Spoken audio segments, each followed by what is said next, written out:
بسم اللہ الرحمن الرحیم۔ السلام علیکم۔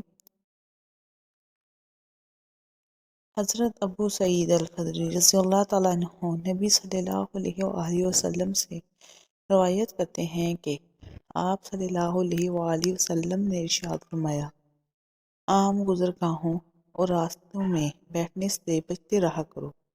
لوگوں نے کہا، اس کے سوا تو ہمیں کوئی ہمارا چارہ کار ہی نہیں، ہمیں وہاں بیٹھنا پڑتا ہے اور ہم وہاں گفتگو بھی کرتے ہیں۔ آپ نے فرمایا، جب تم لوگوں کو وہاں بیٹھنا پڑ جائے تو راستہ کا حق ادا کر دیا کرو۔ لوگوں نے عرض کیا، راستے کا حق کیا ہے؟ فرمایا، نظریں جھکا کر رکھنا، ایذاں رسانی سے اپنے آپ کو روکے رکھنا، اسلام کا جواب دینا، بھلائی کا حکم کرنا اور برائی سے روکنا۔ سامعین محترم، نہایت اہم ہے یہ ارشاد گرامی، اور کیا خوب دل پذیر گفتگو ہے جو محسن انسانیت صلی اللہ علیہ وآلہ وسلم اور آپ کے صحابہ کرام کے درمیان ہو رہی ہے۔ صحیح پوچھیں تو جوامع الکلم کی شاہکار ہے یہ حدیث مبارک۔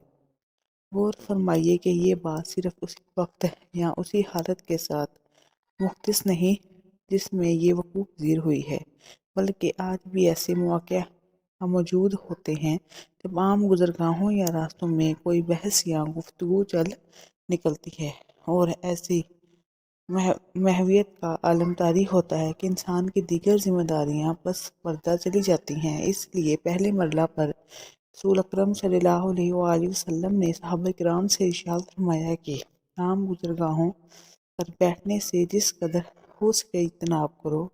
اس حکم کو سن کر صحابہ کرام نے اپنی مجبوریوں کا ذکر کیا کہ یا رسول اللہ صلی اللہ علیہ وآلہ وسلم، ہمیں راستوں میں نہ صرف یہ کہ بیٹھنا پڑتا ہے بلکہ ہم باہم گفتگو بھی کرتے ہیں۔ اپنے صحاب اور پوری امت پر شفقت فرماتے ہوئے آپ نے اپنے حکم پر اصرار نہیں فرمایا، ڈانٹ ڈپٹ نہیں کی اور نہ ہی برا منایا، بلکہ اس نشست کو مقصد نشست میں تبدیل کر دیا اور فرمایا کہ اگر یہ بیٹھنا ناگزیر ہو جائے تو پھر راستے کا حق ادا کر دیا کرو۔ اب یہ بالکل ایک نئی بات تھی اور شاید صحابہ کرام نے بھی پہلی بار سنی کہ راستے کا بھی کوئی حق ادا ہوتا ہے، تو فوراً دریافت کیا کہ اے اللہ کے نبی، راستے حق کیا ہے؟ آخر راستہ تو راستہ ہی ہوتا ہے۔ فرمایا، سنو، راستے کا ایک نہیں 4 حق ہیں۔ ان میں پہلا حق غض بصر ہے، یعنی نگاہیں پست رکھنا ہے۔ مطلب ہے کہ ہر آنے جانے والے کو خواہ مخواہ دیکھتے رہنا راستے کی حق تلفی ہے۔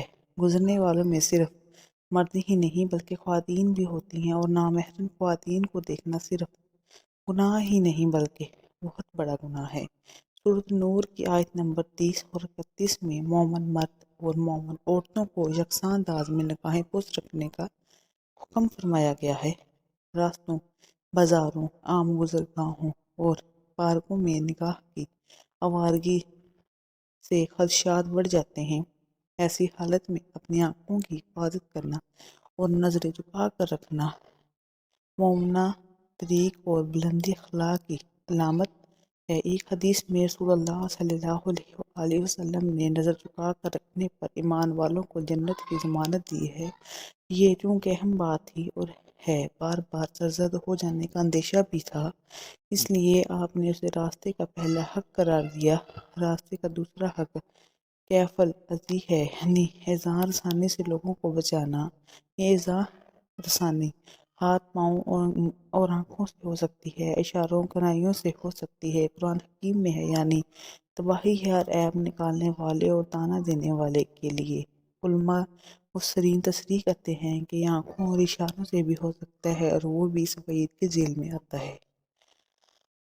یہ بھی ایذاں رسانی کی ایک صورت ہے کہ گفتگو کرنے والوں میں 2 آدمی الگ ہو کر سرگوشیوں میں مصروف ہو جائیں۔ قرآن حکیم نے ایسی سرگوشیوں کو شیطانی کارروائی قرار دیا ہے اور فرمایا اس کا مقصد صرف ایمان والوں کو پریشان کرنا ہے۔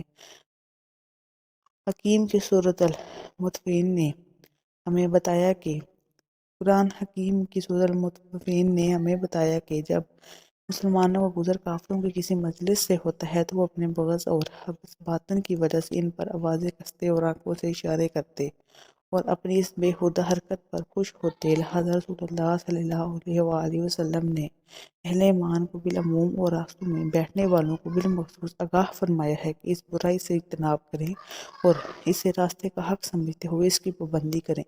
یہ مشاہداتی اور تجرباتی چیز ہے کہ ایسی گزرگاہوں پر معمول بے احتیاطی سے تکرار کی نوبت آتی ہے، پھر تکرار سے بڑھ کر جھگڑے کی شکل اختیار کرتی ہے اور پھر بالآخر جھگڑے سے لڑائی بن جاتی ہے اور لڑائی کے انجام سے ہم بخوبی واقف ہیں۔ راستے کا تیسرا حق رسول اکرم صلی اللہ علیہ وآلہ وسلم نے رد السلام فرمایا، یعنی اسلام کا جواب دینا بھی اس راستے کا حق ہے۔ سلام کرنا دراصل محبت اور یگانگت کا پیغام اور اسلامی معاشرے کا طرز امتیاز ہے۔ ہدایت یہ ہے کہ ہم کسی کو ذاتی طور پر جانتے ہیں یا نہیں جانتے، اسلام کرنا چاہیے۔ سوال پیدل چلنے والے کو اور پیدل چلنے والا بیٹھنے والے کو سلام کرے۔ نیز یہ کہ اسلام کرنا سنت ہے جبکہ اسلام کا جواب دینا فرض علی الکفایہ ہے۔ راہ گزر میں بیٹھنے والوں کو جب کوئی آنے جانے والا سلام کرے تو اس کا جواب دینا نہ صرف باعث اجر و ثواب بلکہ راستے کا حق ہے اور اسے ادا کیا جانا چاہیے، یعنی جب تمہیں سلام کیا جائے تو اس سے بہتر جواب دو یا اسی طرح کے الفاظ دہرا دو۔ یہ قرآنی حکم ہے اور اس کا سر انجام دیا جانا نہایت ضروری ہے۔ کتنی ہی ہم اہم گفتگو کیوں نہ کر رہے ہوں، ایسے میں کوئی سلام کرے تو جواب دینے میں تساہل سے کام نہیں لینا چاہیے۔ قابل افسوس ہے یہ بات کہ آج کل ہمارے ہاں نام نہاد مصروفیات اس قدر بڑھ گئی ہیں کہ سلام کرنا اور سلام کا جواب دینا بوجھ بن کر رہ گیا ہے اور بعض تو اسے اپنے ہتک شان بھی سمجھتے ہیں۔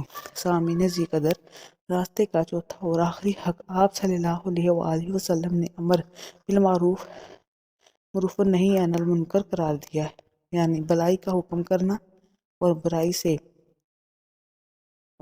روکنا۔ یہ کام جس قدر اہم ہے اسی قدر اپنے اندر عمومیت رکھتا ہے۔ اس کے لیے خاص ماحول، جلسے، اجتماع یا سیمینار کی ضرورت نہیں۔ اسی طرح یہ بھی ضروری نہیں کہ امر بالمعروف اور نہی عن المنکر کرنے والا کوئی بہت بڑا علامہ، محقق یا دانشور ہو۔ بھلی بات کہنے اور کسی برائی کو روکنے کا کوئی بھی موقع ملے اور کہیں بھی ملے اور اس کی استطاعت بھی ہو تو ضرور اس سے فائدہ اٹھانا چاہیے۔ فرمایا گیا، یعنی میری طرف سے تمہیں ایک بات بھی پہنچی ہے تو اسے اپنے پاس مت رکھو، یہ نور ہے، روشنی ہے، خوشبو ہے اور نہایت ہی کارآمد ہے، اسے آگے پہنچا دو۔ معمولی سمجھ کر نظر انداز نہ کرو اور نہ ہی اس کے لیے کسی بڑے موقع کا انتظار کرو۔ راستے میں بھی ہو تو کیا ہوا، ہماری ایک اچھی بات سے کسی ایک بھی آدمی کی اصلاح ہو گئی یا اس کی زندگی کا رخ بدل گیا یا صرف سوچنے پر ہی مادہ ہو گیا تو سمجھیے کہ خیر کی راہ کھل گئی۔ ذمہ داری سے عہد براں ہوئے، اللہ بھی راضی اور اللہ کے رسول بھی خوش۔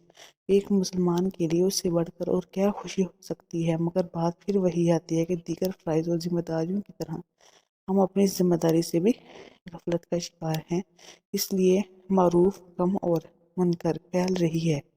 اسی لیے تو رسول اللہ صلی اللہ علیہ وآلہ وسلم نے راستے میں بیٹھے مسلمانوں سے بھی فرمایا ہے کہ تمہاری یہاں پر بھی یہ فریضہ سر انجام دینا ہے، کسی حال میں تم اس سے سرپوش نہیں ہو سکتے۔